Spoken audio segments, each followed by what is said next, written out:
Okay, thank you. Hello, everyone. And today I talking about the functional changes present by individuals with chronic pain, with impact on the evidence process of the treatment pain. Is a systematic review.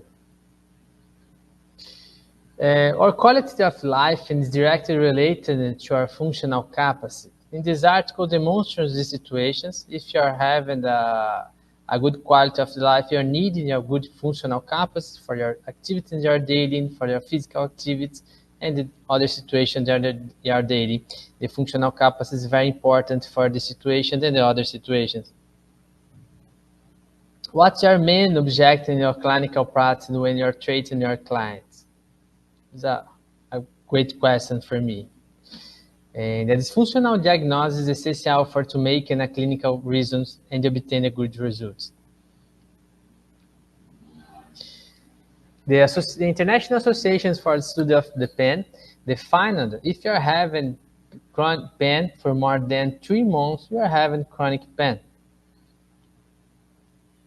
What's the chronic pain? And the chronic pain is a poor situation for the people having nociception and having hyperalgia because it's more than the change in the transductions, change in the modulations, and change in the prescriptions.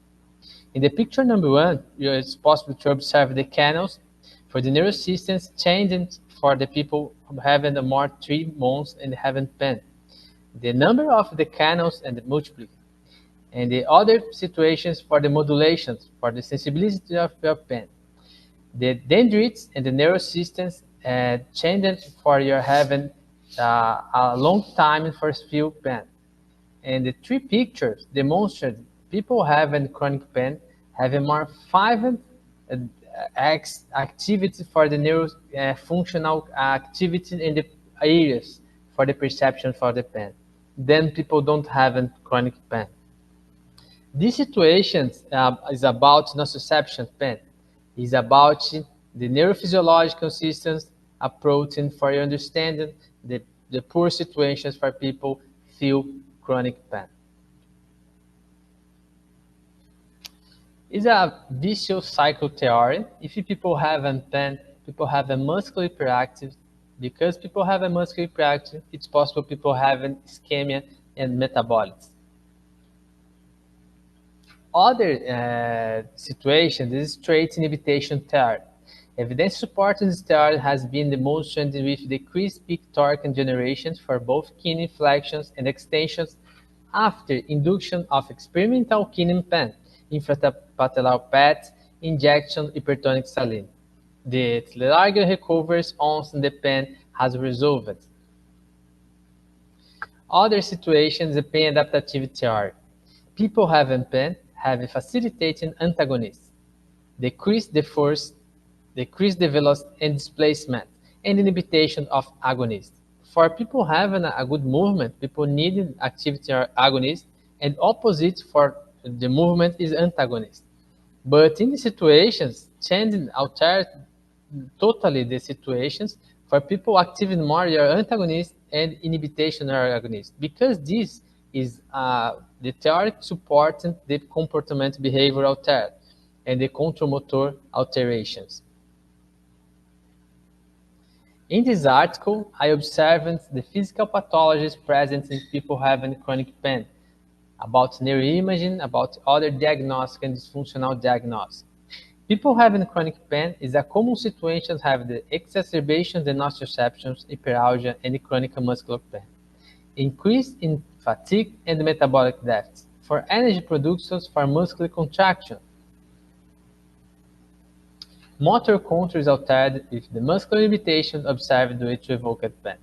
Aberrant postures and movement patterns triggers and by movement adaptations, and the proprioceptive changes with directly affecting the joint stability and physical capacity of the individuals with chronic pain.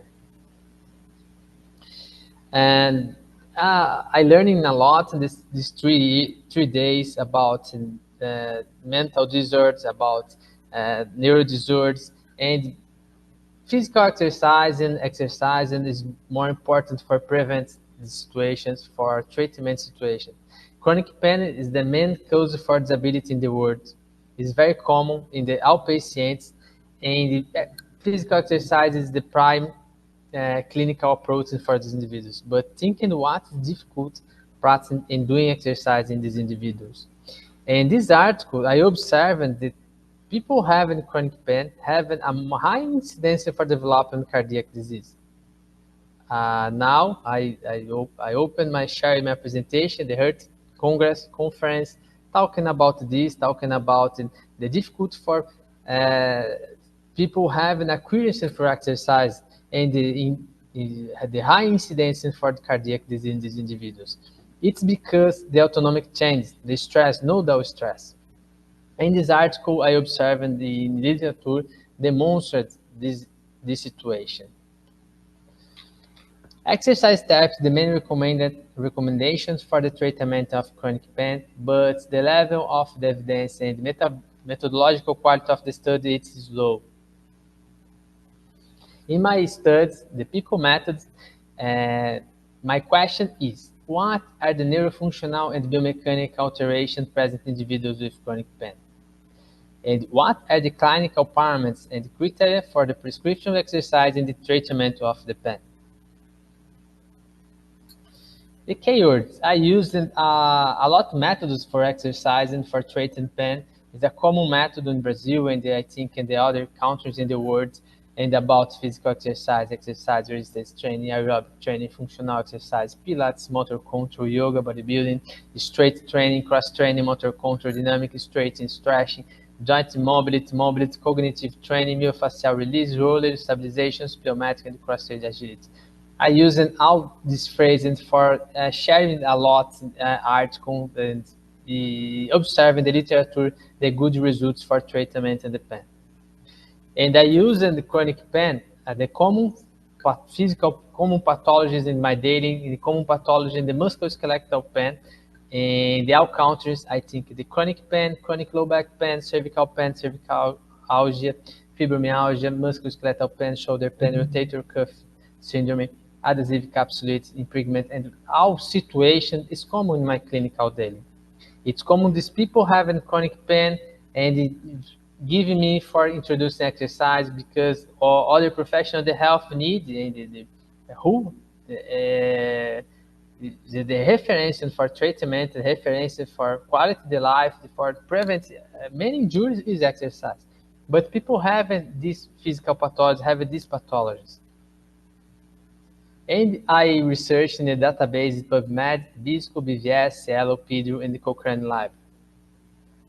My criteria includes studies that observe the clinical improvement in pain, measured by improving the functional capacity, reducing pain threshold, or improving the quality of the life. Studies that use an exercise as a clinical outcome for treatment, and either alone or in combination with other treatment methods. Studies as observance neurofunctional and biomechanical changes. And I observed systematic review and with meta-analysis. For criteria excluded, studies that were not available with access for reading, and studies published in then 1 year in the PubMed in the database more 5 years ago. It's because I observed alone meta-analysis. And the PubMed had a high incidence for studies and about exercise and the treatment in the pain. And for actuality, the situation, actuality, the researches, I used this method. The quality of the method I use in Amistar 2, and it's possible I observed the good evidence for the meta-analysis, but the results, the meta-analysis demonstrates the quality of the studies is very low. The quality of the meta-analysis is good, but it is pointing for the quality for the studies is very low. My results 32 and 700 studies analyzed by 14 systematic reviews meta-analysis. We analyzed a lot of individuals of both genders and between 14 and 18 years. And the European continent represented more 15% of the studies, and the followed Asia, Oceania, and America. The total for individuals representative for the low back pain. Low back pain is a major common physical pathology with people having chronic pain. And after the osteoarthritis, hip osteoarthritis and the kidney osteoarthritis, and the neck pain, chronic neck pain, and the fibromyalgia. And the musculoskeletal pain is the most common pathogen that I observed in this study.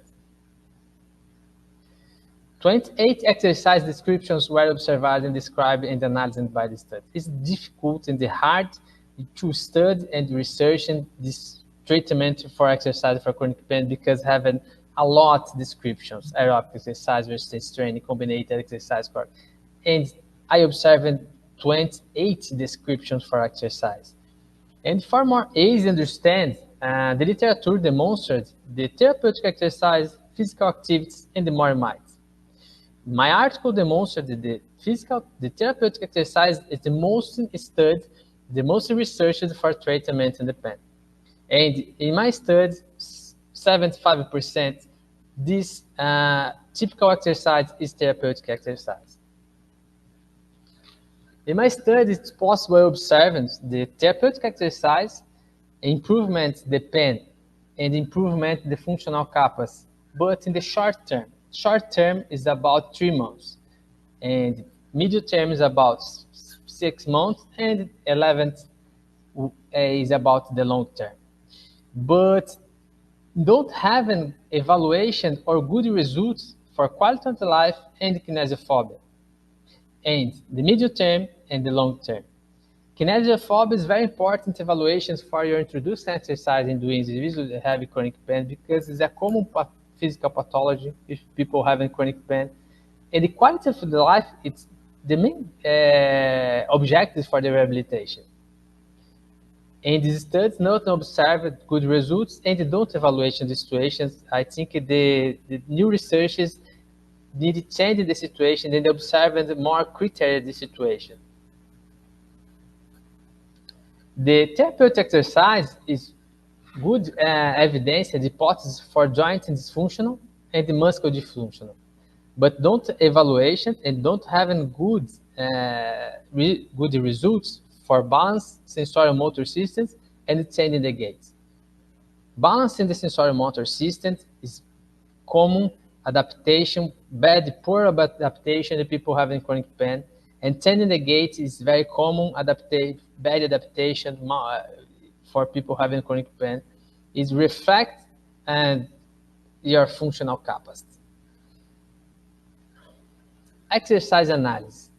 Pain evaluated by 31 studies, 77% of the 14 studies analyzed and 20 studies, 15% observed clinical improvement.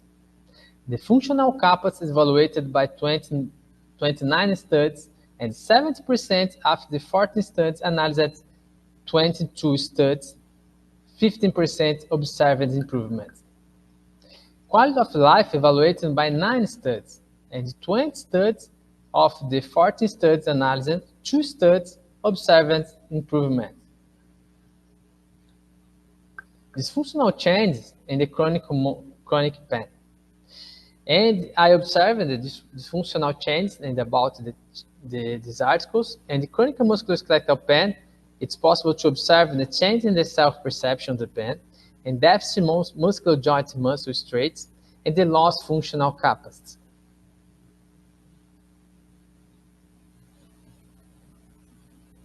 Chronic low back pain, it's possible to observe a loss of body erectness, lumbar instability, hip mobility deficit, external rotations, and the pelvic tilt, and the lumbar scoliosis, increase in the body mass index. Chronic neck pain, cervical instability, deficit in the muscle straight, either in the deep stabilizers and the superficial muscle layer, alteration in culture motor, and the lost body perception associated with the postural change in the sensorial motor systems, and deficit in the mobility, change in the respiratory pattern. Fibromyalgia, joint and muscular stiffness, loss of functional capacity, decrease in the cardiorespiratory capacity, inhibition of voluntary muscular contractions, increased fatigability, increased perceptions of effort after exercise, and anxiety. Chronic fatigue syndrome, the muscular fatigue, the lost functional capacity in this condition. Upper limb tendinopathy is a muscular straightening deficit, loss of mobility, postural change, and the tendon neuromuscular contour, and the loss functional capacity.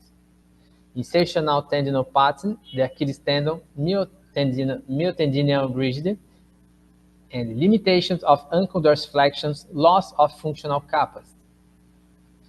Anterior kidney pain, patellofemoral dysfunctional, loss functional capacity, femoropatellar joints rigid, and the loss mobility in the hip and the lower limbs, and the difference between the limb and the legs, and the biomechanical change in the gait. Deficit in the muscular straight in the hip and the kidney extensors, and overloading of the extensor mechanism, loss of hamstring flexibility, and the weakness in the core muscles. Osteoarthritis in the kidney and the hip, lost functional capacity, muscular limitations, decreased mobility, joint instability, balance deficit, and the change in the contour motor and the change in the gait. If I had this information, it's better for me understanding this patient and made in the protocol for exercise for individuals. And what's the typical and what's the kind for the movement, for the kind for the exercise is better for treating pain or for treating the functional capacity. For chronic musculoskeletal pain, one can improve the incidence of the physical activity. Physical activity, it's important for changing your behavior, for improving your quality of your mental health, but resistance training improving the pain, and the multi-component exercise improvement of pain. Chronic low back pain. Pilates method improve the flexibility and the pain. Core focus exercise improving the core strength and endurance for relief pain. Feldenkrais method, core stability. Therapeutic exercise and the core strength and the pain. Chronic neck pain. Therapeutic exercise are effective for improving the chronic neck pain, improving the posterior endurance exercise, and isometric muscle straighten, improving the cervical mobility. Fibromyalgia, flexibility, they improving the flexibility, but it's not improving the pain. And aerobic exercise, it's possible you're improving this quality, the functional capacity. Chronic fatigue syndrome is a big question in the literature. I think Ken Ward talking very well about this, about your method. And the therapeutic exercise improving the functional capacity, but don't improve in the pain. Upper limb tendinopathy, straightening training, improving straight and the pain, motor control, improving pain, segmental stabilizations, improving pain, and segmental stabilizations, improving pain, and aerobic exercise, improving pain. Insertional tendinopathy, Achilles tendon, eccentric, isometric, and concentric straightening training, improving the functional capacity and the pain, and therapeutic exercise, improving the functional capacity and the pain. Anterior kidney pain, straightening training in the gluteus and the quadriceps, improving pain, the functional, core straightening, improving the pain and the functional, hamstring and the quadriceps flexibility, improving pain and the functional, motor control, improving the pain and the functional, ankle mobility, improving the pain and the functional, plyometric exercise, improving pain and the functional, osteoarthritis in the hip, kidney, aerobic exercising, walking, cycling, and swimming, improving pain and functional, straightening training, improving the pain and the functional, and the joint mobility, improving the pain and the functional, gait training, improving the pain, and the medial kidney overload. And what's the good frequency for exercise for these individuals? Literature is inconclusive. It must be adaptive to the individual, each individual, respecting the time necessary to recover. Intensity. Resistance exercise should be performed with the maximum 15% of the one maximum resistance when possible. Aerobic exercise should be started at 13% of 15% of maximum heart rate when it's possible. Criteria for progression. Pain tolerance must be respected on an analogous scale from the 0 to 10 with the maximum of 3 points. For progression, improvement in movement quality and pain tolerance should be considered. In the case of the increase in the pain intensity, the loading or difficulty of the exercise should be reduced. Evaluation of the patient with pain. activity listing, anamnesis, I'm collecting relevant information on the general health aspects, red flags, history of previous treatments, medications, biopsychosocial and social aspects, sleep, diet, pain assessment, never subjugant summons on pain, inspections, physical assessment, skin, edema, burns and scars, and the functional assessment. Discussion. The certainty of the evidence was low and due to high risk for bias and these studies. A multimodal approach is needed using criteria for prescription exercise to develop and research in this population. Pain is a treatment is a multidimensional. We observe in the following the change in the culture motor. I talking a lot about the biomechanical methods, about the musculoskeletal systems, but the chronic pain change in the premotor cortex in the supramotor area and the prime motor control area, change in the muscle activations and the joint instability. How to optimize motor control? Motor control is efficient when your task performed without using the best possible strategy, preserving in the joint stability. For the same task, the individual can perform a variable movement. It's a good control motor. However, individuals with chronic pain have a limited capacity to vary their movement and are unable to maintain joint instability while performing attacks using inefficient adaptations to do. This is an important model for your evaluation and your optimizing control motor. Kathleen Sluka is a great researcher for the treatment of the pain. This model is made for people having chronic pain.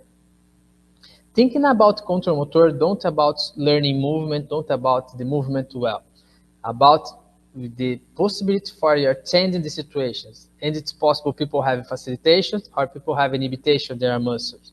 The motor adaptations interfere is not or yes. The motor behavior and the suboptimal loading.